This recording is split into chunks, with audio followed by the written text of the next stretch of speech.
Hello guys, welcome back to my channel. അപ്പോൾ ഇന്നത്തെ video എന്ന് പറഞ്ഞാൽ ഞാനൊരു മിനി കൂളർ അൺബോക്സ് ചെയ്യുന്ന വീഡിയോ ആണ്. കുറേ കാലങ്ങൾക്ക് ശേഷമാണ് ഞാനൊരു അൺബോക്സിങ് വീഡിയോ ആയിട്ട് വരുന്നത്. ഇതിൻ്റെ അകത്ത് പിങ്ക് ഉണ്ട്, പർപ്പിൾ ഉണ്ട്, ഗ്രീൻ ഉണ്ട്, ബ്ലൂ ഉണ്ട്. അപ്പോൾ എനിക്ക് ഏത് വന്നാലും കുഴപ്പമില്ല. അപ്പോൾ ഞാനിത് തുറക്കാം അല്ലേ. ഓൾറെഡി തുറന്ന് വെച്ചാണ്, അത് വീഡിയോ എടുക്കാൻ മറന്നു പോയതാണ്.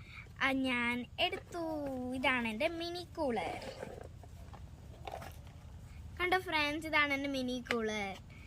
ഇത് ഇതിൻ്റെ കൂടെ ഒരു കേബിളും തന്നിട്ടുണ്ട്. ഇത് എവിടെയെങ്കിലും കറണ്ടിൽ കുത്തി വെച്ചാൽ ഇത് വർക്കാവും. ഇല്ലെങ്കിൽ നിങ്ങൾക്ക് ബാറ്ററി ഇടാൻ പറ്റുന്നതാണ്. ഇവിടെ ബാറ്ററിക്കുള്ള സ്പേസ് ഉണ്ട്. പിന്നെ ഈ ഒരു സ്ഥലത്ത് നിങ്ങൾക്ക് ഐസ് ഇടാൻ പറ്റും. ഇതേപോലത്തെ സെയിം വീഡിയോ എൻ്റെ സിസ്റ്ററും ചെയ്തിട്ടുണ്ട്. അതെൻ്റെ കസിൻ സിസ്റ്ററാണ്. അപ്പോൾ അവരുടെ യൂട്യൂബ് ചാനലിൻ്റെ പേര് അനു ആൻഡ് ആദ്യ 18 എന്നാണ്. അവരെ ഒന്ന് സബ്സ്ക്രൈബും ഫോളോയും കമൻറ്റും ഒക്കെ ചെയ്യണം. അപ്പോൾ അത്രേ ഉള്ളൂ ഇന്നത്തെ video. Please thank you for watching my video. Please like and subscribe. By.